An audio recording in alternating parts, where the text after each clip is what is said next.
Mesdames, Messieurs, chers auditeurs, l'embarquement pour le vol à destination de Mian Station se fera porte 4. Plus connectés que jamais, avec leur voix douce et chaleureuse, attendez-vous à l'interrogatoire qui redémarre.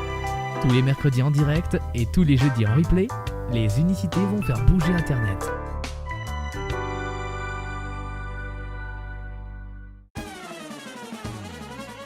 Ludovic Parera, 41 ans, né le 17 mai 1978, fervent amateur et passionné des sports de combat. Il fonde en 2008 le club GP Sport. Au commencement, une vingtaine de licenciés seulement, mais aujourd'hui plus de 250 inscrits. Ludovic Parera est un monstre à lui tout seul. Ancien combattant pro MMA, champion régional de lutte libre en 2011, 3e au championnat de France Newaza, c'est comme ça qu'on dit ? C'est comme ça. Voilà, donc Newaza donc en 2012, championnat champion Open de Rome en 2014. Enfin bon, il y a vraiment un palmarès incroyable. Et encore sur ma feuille, j'ai pas tout mis, mais même je vais pas tout lire non plus parce que c'est énorme. Donc voilà, tout simplement un énorme palmarès mine de rien. Il faut savoir aussi également qu'il est donc champion Open de Paris de Jiu-Jitsu brésilien, c'est ça ? De Taijitsu ou de Jiu-Jitsu brésilien. Jiu-Jitsu brésilien, voilà. Et donc voilà, le personnage Ludovic Parera n'a pas fini de faire parler de lui avec GP Sport où il enseigne aujourd'hui tout son talent et son savoir-faire. Il est même venu avec son loup. Bonjour Ludovic. Bonjour. Alors aujourd'hui Ludovic, vous le savez, on n'est pas tout seul puisqu'on est avec le petit Sacha. Salut Sacha. Bonjour. Comment vas-tu ? Très bien. C'est vrai, ça va ? Tu te sens à l'aise ? Tu te sens en forme aujourd'hui ? Ouais, depuis ce matin, tranquille ou bidon. Bon, c'est bien, d'accord. Et aujourd'hui, on reçoit aussi Pierre, donc d'Unicité. Salut Pierre. Salut à tous. Comment vas-tu ? Très bien, merci. Bon, alors, donc aujourd'hui, l'idée, c'est de faire une émission de radio, comme vous le savez. Et on va donc avec Sacha, on va poser des questions à Ludovic. Et Sacha, d'ailleurs, est-ce que tu peux nous lire la première question ? Qu'est-ce qui vous a donné l'envie des sports de combat ? Alors, c'est une longue histoire. En même temps, c'est l'histoire de beaucoup de mes amis qui sont tombés dans les sports de combat il y a quelques années. Il y a eu toute l'époque Bruce Lee. Ensuite, il y a eu l'époque Van Damme. Tous ces films, ils m'ont un petit peu... Ça a planté des graines, quoi. Ça a un peu travaillé dans ma tête. Mais c'est surtout en 93 quand je suis tombé sur la cassette vidéo VHS à l'époque de l'Ultimate Fighting, c'était le numéro 2. Et quand j'ai vu ça, en fait, c'est tellement irréel que je me suis demandé si c'était un fake, si c'était un film montage, un faux documentaire, ou si c'était vraiment un événement qui avait eu lieu, quoi. Et il s'était avéré que oui. Et en fait, c'était la future légende Royce Gracie, de la famille Gracie, qui ont inventé la discipline du jiu-jitsu brésilien, qui s'était illustré au cours de cette soirée. Il y avait 16 combattants, en fait, de toutes disciplines confondues. Et il n'y avait pas de règles, il n'y avait pas de poids, il n'y avait pas d'arbitre, il n'y avait rien du tout. C'était... voilà. Et du coup, il est venu à bout du tournoi de 16 combattants dans la même soirée. Et moi, ça m'a vraiment pété à la figure dans le sens où je me suis dit, mais ce gars, c'est qui ? Il fait 80 kilos, c'est le plus léger, il a la tête pas marquée comparé aux autres et tout ça. Et en plus, il a détruit tout le monde quasiment sans se fatiguer et puis sans même avoir besoin de les frapper, quoi. Comme s'il avait vraiment un truc en plus dans la façon de combattre que les autres ne maîtrisaient pas. Il les a vraiment amenés sur son terrain et puis ensuite il a fait ce qu'il a voulu, il les a obligés à abandonner. Alors avec l'essence du jiu-jitsu brésilien qui est la soumission, en fait, c'est obliger son adversaire à abandonner avec un étranglement, une clé de bras, etc. Juste petite question pour ceux qui connaissent pas Ultimate Fighting, c'est quoi exactement ? Alors l'Ultimate Fighting, c'est maintenant c'est le gala, on va dire, d'arts martiaux ou de sport de combat confondu, qui est peut-être le plus célèbre, le plus dominant sur la planète. C'est l'Ultimate Fighting Championship. Donc ça a débuté en 93 et là maintenant il y a quasiment un événement toutes les semaines, tous les 15 jours, on va dire, sur toute la planète. C'est vraiment devenu un rouleau compresseur mondial, quoi. Et le niveau a beaucoup évolué depuis. Mais voilà, cette soirée-là, je me suis dit, en fait, c'est fou ce truc, jiu-jitsu brésilien. Puis je me suis renseigné, j'ai appris qu'il avait gagné la première édition, puis la troisième, après il est revenu pour la quatrième. Et pendant ce temps, ses frères et ses cousins s'illustraient dans d'autres compétitions aux quatre coins de la planète. En gros, comme messager de le jiu-jitsu brésilien, c'est le sport de combat qui a éteint toutes les légendes du kung-fu, du ci, du ça. Et ça a mis tout le monde d'accord parce que chacun est arrivé dans ces événements sans règles avec la conviction que leur discipline était la meilleure. Et concrètement, la famille Gracie à cette époque, ils ont mis tout le monde d'accord, quoi. D'accord, ok. Et donc du coup, alors là on parle du jiu-jitsu brésilien, mais il y a aussi un autre sport où il y a encore peut-être moins de règles, non? Je sais pas, c'est le MMA? En fait, c'était du MMA à cette époque, dans le sens où il n'y avait pas de règles. Il n'y avait pas de règles, donc c'est allez-y et débrouillez-vous comme vous pouvez, quoi, jusqu'à ce que le gars abandonne de lui-même, quoi, ou son coin jette l'éponge. D'accord, ok. Voilà. Et puis le MMA, en fait, il a évolué au fil des années, parce que ceux qui faisaient du jiu-jitsu brésilien, pour être plus complets, se sont mis aussi à la boxe pied-point et à la lutte libre. D'accord. Voilà. Et en fait, l'idée, c'était que la boxe pied-point, alors souvent la boxe taille, qui est selon moi la boxe la plus complète, la lutte libre, qui est je pense la lutte la plus complète aussi, et le jiu-jitsu brésilien, et ces trois dimensions du combat à distance, au corps à corps et au sol, combinées toujours dans un processus d'amélioration et pour viser la perfection et l'excellence, sont devenues une discipline à part entière qui est le MMA. D'accord, ok. En fait, c'est un rassemblement, en fait. C'est un rassemblement, voilà, un rassemblement de tous ces sports. D'accord. Et donc maintenant, c'est vrai qu'on parle de compétition de MMA, mais à l'époque, on parlait de NHB, enfin, ça avait plusieurs noms, Free Fight, tout ça, parce qu'en fait, il n'y avait pas vraiment de nom, c'était des confrontations de styles. Voilà. D'accord, ok. Et donc du coup, dans toutes ces disciplines, est-ce que vous avez une idée à peu près du nombre de titres global que vous avez gagné depuis toutes ces années? Pas vraiment, en fait, parce que je m'en fous, je crois. Et non, moi, vraiment, ce qui était important pour moi, alors oui, bien sûr, je préfère gagner que perdre. J'y vais avec l'idée de gagner dans tout ce que j'ai fait, que j'ai pu me préparer correctement ou pas par rapport aux aléas de la vie. Mais ce qui était important pour moi au fil de ces 20 années de compétition, d'entraînement, de pratique, de voyage, d'expérience, c'était que je touche à toutes les disciplines. Bien sûr le MMA aussi, mais toutes les disciplines aussi séparément pour avoir la sensation, ou du moins vers moi-même, et accessoirement en prolongation des gens avec qui je partage, de savoir de quoi je parle, pour avoir un retour d'expérience. Voilà. Et du coup, dans toutes les disciplines que j'ai pu faire, boxe thaï, lutte, jiu-jitsu brésilien, grappling, MMA, etc., puis j'en oublie sûrement, j'ai essayé d'aller le plus loin et le plus haut possible, dans la mesure de ce qui était possible, voilà, pour avoir de la matière, quoi. En fait, j'ai investi sur moi-même.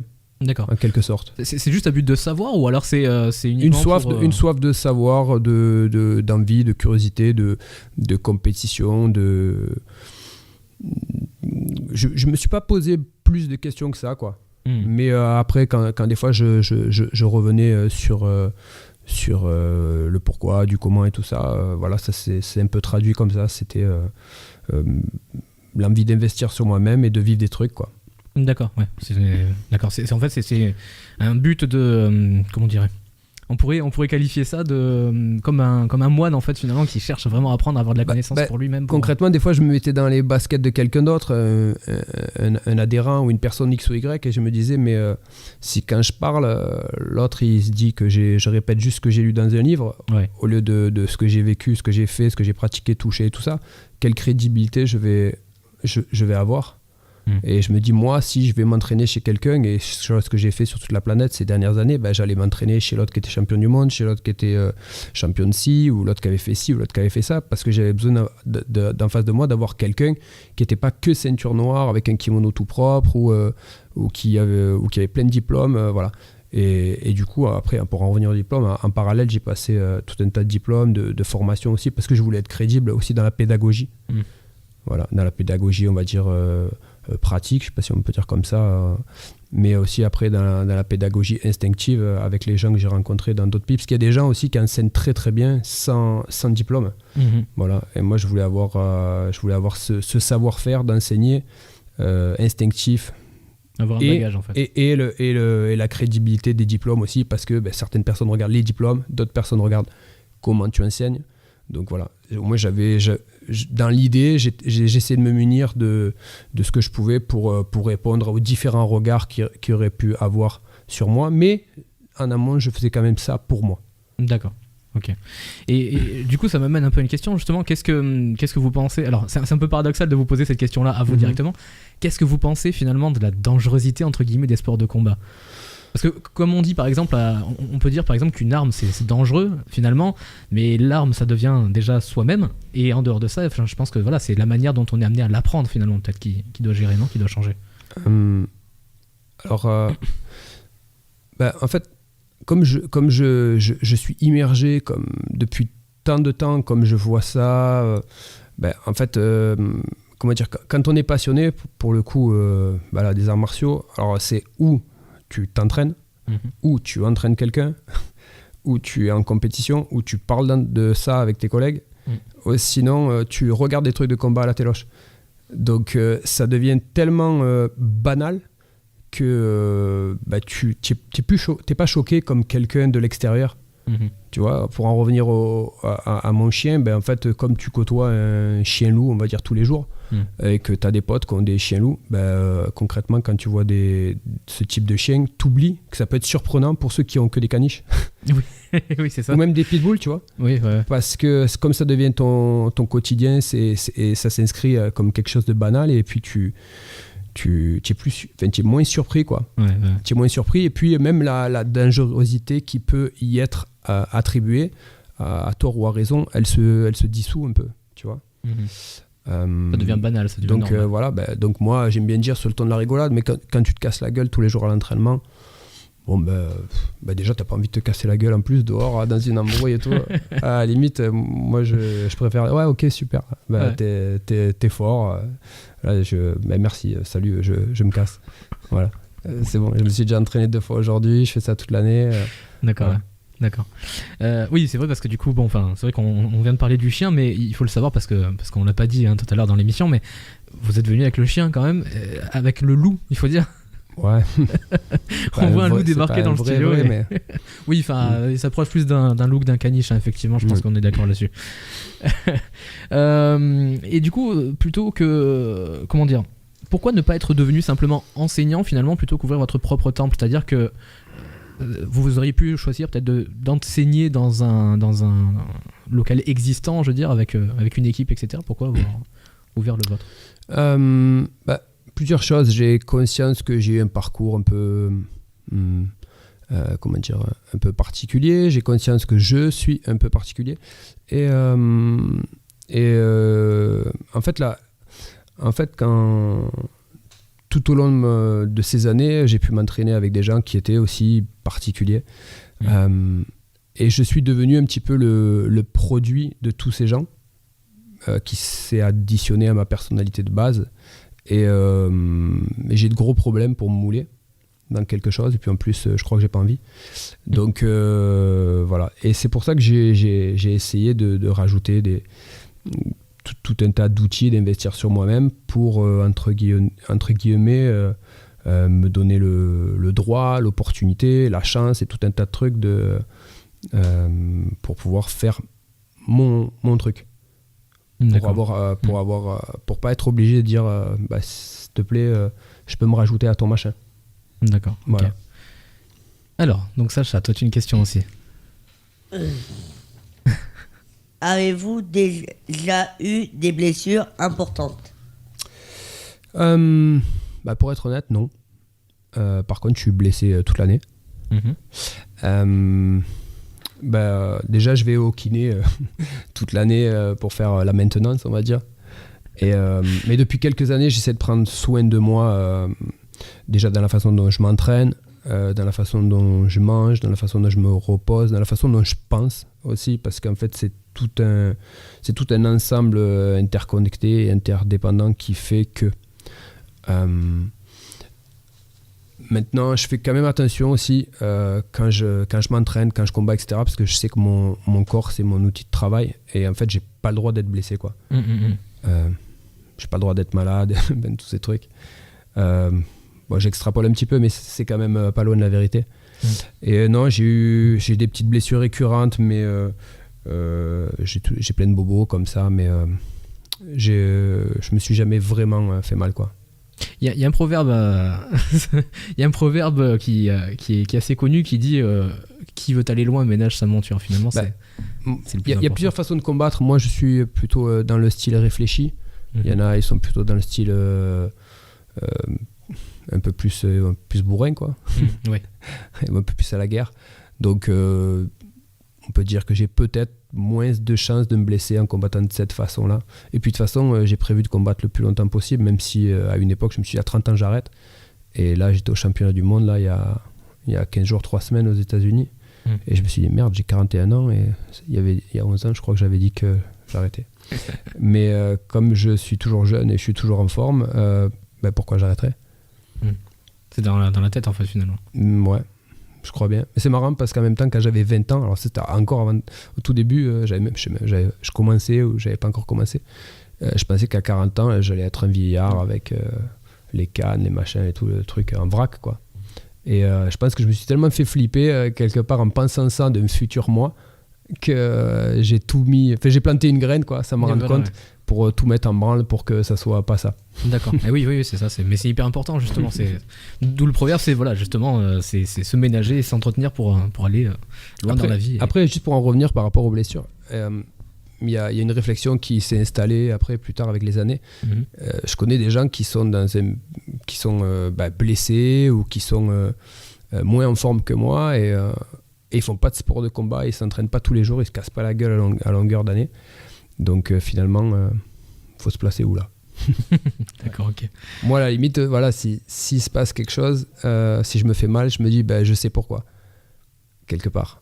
D'accord. Ça me ferait vraiment chier de me faire mal ou de pas être en état juste parce que je fais rien, quoi. Ah oui, comme ça, c'est sûr que à choisir, vaut mieux avancer dans la vie plutôt que rester sur son canapé, quoi. Voilà. Ouais, c'est sûr. Alors Sacha, dis-moi. Pensez-vous encore enseigner longtemps ? J'avais pensé jusqu'à 100 et quelques, mais je vais voir peut-être de 90, un truc comme ça, je sais pas. Je suis incapable de me projeter au-delà des 3 mois à venir, ou 4 mois. Je vis un peu plus dans l'instant, c'est beaucoup moins stressant mentalement. Voilà, c'est... Non, mais j'ai pas vraiment de limite. Il y a plein de trucs que je pensais dans ma tête qui sont passés différemment, etc. Et puis la vie, des fois, on dirait qu'elle t'envoie un message de arrête de faire des plans, arrête de gamberger, vas-y, quoi. Et oui, voilà.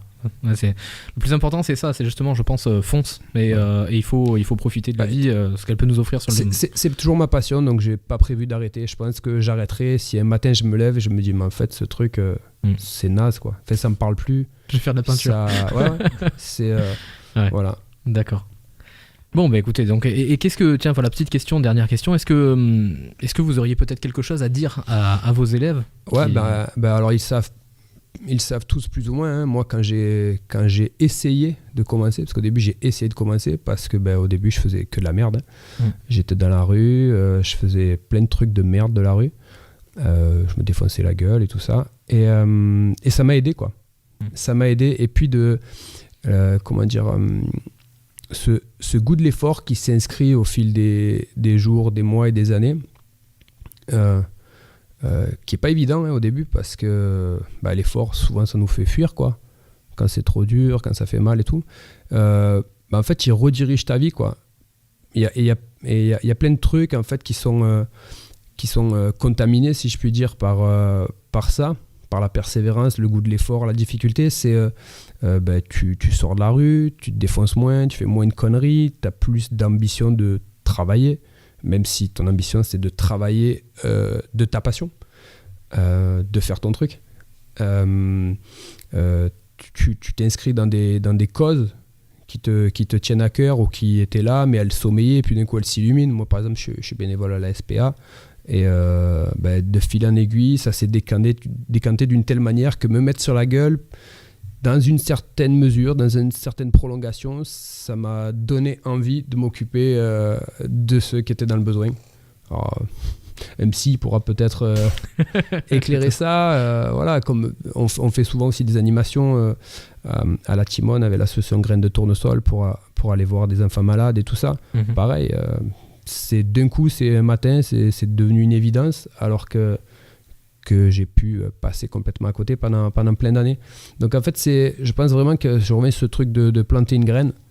Donc voilà, et puis je me dis, ça a marché sur moi, ça pourra peut-être marcher sur d'autres, parce que j'étais vraiment pas beau à voir il y a quelques années, et les perspectives, elles étaient vraiment light, pour pas dire nul, et vraiment ce vecteur du dépassement de soi et tout ça, ça a ouvert plein de portes. Et à la limite, la seule vraie blessure que j'ai eue, même si elle n'est pas directement imputable au sport de combat, j'ai eu un décollement de rétine à l'œil droit assez important, puisque j'avais 24 heures pour me faire opérer, sinon je perdais la vue. C'est dû à quoi ça? En fait le médecin il m'a dit que les coups dans la gueule c'était pas ce qu'il y a de mieux, mais il m'a dit regarde là sur dans la salle d'attente il y a des gens qui font pas de boxe. Oui, voilà. Et ils viennent pour la même chose que toi. Du coup j'ai une bille en oxygène là qui soutient derrière l'œil pour que voilà ça tienne et tout. Donc c'est pour ça que je fais aussi beaucoup moins de boxe taille, beaucoup moins de boxe, beaucoup moins de MMA qu'avant. Par contre j'enseigne, par contre du jiu-jitsu brésilien, tout ça je fais à fond. Et tout ça pour dire quoi, c'est que en fait quand j'ai eu ça a été un peu une tragédie. Mais c'est à ce moment-là que j'ai eu, quand tout est devenu triste et sombre, il y avait une toute petite lumière au bout du tunnel comme ça et j'arrivais pas bien à voir ce que c'était. Et quand je me suis rapproché, en fait, c'était l'idée de monter mon club en fait. Et l'idée de transmettre et l'idée de contaminer, d'insuffler ma passion qui pourrait peut-être servir de seconde chance à ceux qui voudraient accomplir des rêves qui s'apparentaient à ceux que j'avais. Et dans ma tête, je me suis dit, si moi, en MMA, j'ai pas pu aller loin, ou en boxe, j'ai pas pu aller loin parce que j'ai eu ce truc-là, si je peux aider des gars derrière à aller au bout de ce rêve et tout ça, du coup, finalement, c'est vachement moins déprimant, quoi. Et à la limite, c'est bien qu'il me soit arrivé ça parce que j'aurais pensé qu'à ma gueule et j'aurais peut-être pas ouvert le club, quoi. D'accord, ok. Ouais. Et donc du coup, pour finir, si vous deviez dire justement un mot, justement, un seul et unique mot, par contre, cette fois, à tous les jeunes qu'on voit dans la rue qui tiennent les murs, eux, qui vendent, enfin qui dealent, etc., ce serait un seul mot, ce serait quoi? Donnez-vous la chance de faire autre chose et il n'y a rien qui est écrit, quoi. D'accord. Il n'y a rien qui est écrit, même si on démarre de super bas, dans un truc super défavorable et ci et ça, on trouvera toujours des exemples de gens qui ont fait que de la merde, mais on trouvera aussi des mecs qui ont fait quelque chose, même s'ils ne sont pas partis depuis avec de l'or et tout ça. En partant de zéro, ils ont réussi parce qu'ils avaient envie, parce qu'ils croyaient, parce qu'ils avaient des rêves et parce qu'ils n'ont pas lâché. Ils n'ont pas lâché. 1000 fois, j'aurais pu arrêter pour 1000 raisons. Je ne vais pas toutes les énumérer, il faudrait 10 jours. Mais à chaque fois, je me suis dit, ok, ça c'est bon, c'était hier. Allez, on s'occupe déjà d'aujourd'hui et allez, peut-être de demain, quoi. Et keep going, quoi. On avance. Sacha, est-ce que tu as un petit mot à dire pour finir? Tu réfléchis, ça a l'air d'avoir marqué. On va passer à Pierre en attendant. Est-ce que tu as un petit mot à dire éventuellement, toi, pour... Alors moi, j'aurais une petite question. En fait, Sacha, le jeune qui est ici est un adepte de para-karaté. Et du coup, il prépare des compétitions. Et est-ce que tu n'aurais pas un petit mot à dire, pas forcément qu'à Sacha, mais à n'importe quel jeune qui pratique toute compétition confondue, je parle de sport de combat ou autre, pour ne pas stresser le jour J, quoi? C'est super dur, c'est pas un truc dans lequel j'excelle. Parce que le seul truc que j'arrive à reconnaître maintenant, c'est que les jours où j'étais le mieux mentalement, le jour où j'étais où à la limite je savais pas que je pouvais perdre, où je m'étais interdit de perdre, ou des trucs comme ça, où j'avais laissé la confiance s'installer quand même, c'est les jours où j'ai fait les meilleurs résultats de ma vie, quoi. Donc faut trouver, alors c'est pareil, cet équilibre il est propre à chacun. Faut trouver le sien. Des fois ça peut prendre des années, mais l'envie elle y est pour beaucoup. L'envie elle y est pour beaucoup, parce que même encore aujourd'hui, je vois dans les compétitions les gars qui ont vraiment envie, sur leur visage il y a un truc qui est différent. D'accord, ok. Donc bon, ben voilà, en tout cas c'est un super message d'espoir finalement pour tous ces jeunes qui ont envie d'avancer dans la vie, et puis en tout cas on leur souhaite d'avancer. Est-ce que donc du coup sur votre club, donc du coup déjà est-ce que vous pouvez nous en dire un peu plus? Comment ça se passe pour s'inscrire, pour venir voir? Est-ce qu'on peut voir Comme beaucoup de clubs, hein, on a une cour d'essai. On propose, pas comme tous les clubs par contre, 3 disciplines. C'est le jiu-jitsu brésilien, donc ça se pratique en kimono. On a le grappling, qui s'appelle aussi Jiu-Jitsu Nogi ou lutte livre. C'est quasiment la même chose, mais sans kimono. Par contre, même si ça se ressemble, il y a la transpiration. Et du coup, on peut s'attraper nulle part. Alors qu'en kimono, on peut s'attraper partout. Donc, c'est pareil, mais c'est pas pareil. D'accord, ok. Mais je trouve ça génial, les deux, c'est complémentaire. Et puis après, on a le MMA aussi. Voilà, on a le MMA. Donc, on a ces 3 disciplines qu'on pratique au fil de la semaine, du lundi au samedi, matin et soir, et un dimanche par mois, où on organise des open mat. En fait, open mat, c'est un tapis libre. Donc, en fait, tous les clubs alentours, ils sont invités à venir, gratuit. Puis, on fait des échanges, on se rencontre. Et c'est super sympa, c'est bon enfant. La dernière fois, on était 50, il y avait des gars qui venaient de Marseille, de Aubagne, c'était vraiment cool. Voilà, après quand on adhère au club, on peut pratiquer toutes les disciplines en illimité pendant toute l'année. Et dans ma politique, qui est ce qu'elle est, c'est peut-être pas la meilleure, mais les débutants, les intermédiaires, les confirmés, les professionnels, tout le monde s'entraîne ensemble. J'ai vraiment le souhait de l'entraide. Pas les super forts ils s'entraînent ensemble, les super nuls ils s'entraînent ensemble, je suis pas du tout dans ce délire. Et puis de toute façon j'ai pas spécialement ni le temps, ni les moyens, ni le staff pour organiser des cours débutants, des cours intermédiaires, des cours avancés. Donc voilà, ça fait 11 ans qu'on fait ça vaut ce que ça vaut, on a quand même fait des résultats, donc peut-être que c'est pas si nul que ça. Moi j'ai envie de croire que de toute façon c'est ce que j'ai envie de faire, donc il y en a qui peuvent s'en plaindre, mais je pense qu'il y en a quand même pas mal qui sont contents, sinon il y aurait moins de monde. D'accord. Voilà. Et le cours, on a aussi 2 cours pour les enfants. Et on a 2 cours aussi exclusivement féminins. D'accord. Où on pratique de la préparation physique, du grappling, un peu de lutte et de self-défense. D'accord, voilà. ok, super. Et est-ce qu'il y a un endroit où on peut vous retrouver justement toutes ces informations? Sur notre site internet, okay. gpsportmiramas.fr. Après, on a 3 Facebook. On a le groupe GP Sport MMA Miramas pour les adultes. Le GP Sport Kid, c'est la section enfant. Et GP Sport Ladies, c'est pour les filles. Et après, on a une page aussi. Et le Facebook GP Sport Miramas. D'accord. Bon, voilà. Instagram, pardon. Instagram. En fait, il y a trop de réseaux là, j'ai mal à la tête. Donc il y a Facebook, Instagram et le site internet. Ouais. Et la chaîne YouTube. Voilà.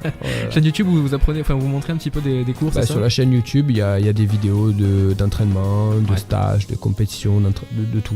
Les enfants, tout ça, voilà. Donc c'est bien, ça donne une première approche. C'est une vitrine, ouais. Ok. Écoutez, en tout cas, Ludovic, merci beaucoup pour votre présence. Sympa. Et donc du coup, je vous rappelle tout simplement que si vous voulez venir adhérer un petit peu, découvrir, pourquoi pas déjà GP Sport dans un premier temps, ça se passe sur internet. Et après, vous avez donc du coup le club GP Sport qui se trouve à quel endroit d'ailleurs au passage? Au gymnase Saint-Suspit, à côté du lac à Miramas. D'accord. Dans le dojo. Gymnase Saint-Suspit à Miramas. Merci beaucoup, Ludovic. Merci à tous. Bon courage, à bientôt. Au revoir. Merci. Salut.